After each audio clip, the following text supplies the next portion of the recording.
喺股市流傳一句話，橫有幾長，豎就有幾長。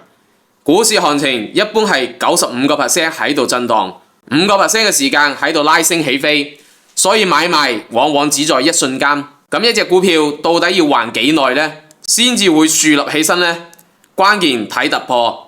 如果橫盤係為咗速勢，咁突破就係為咗氣勢。但係突破都有真有假，主要係睇股價同埋量。即係話股價嘅幅度越大，量能越大，咁佢嘅突破嘅有效性就越強。所以呢一隻股票佢就係真突破，就係機會，所以可以上車。然後第二日出現空頭遭遇線，多空收盤價相逢，狹路相逢勇者勝。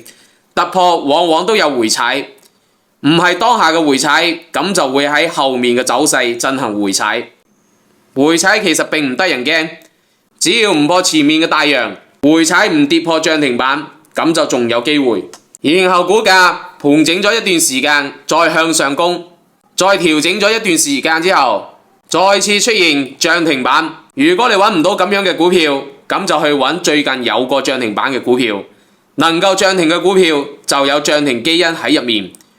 如果回踩係洗盤，咁出大陽線就係代表洗盤結束。然後股價後面邊拉邊洗，但係留意佢嘅每一次回踩都係唔跌破前面嘅大陽線嘅。所以呢隻股票嘅主力可以話係能屈能伸。所以要揾錢就要比對手更有耐心，比主力更能夠能屈能伸。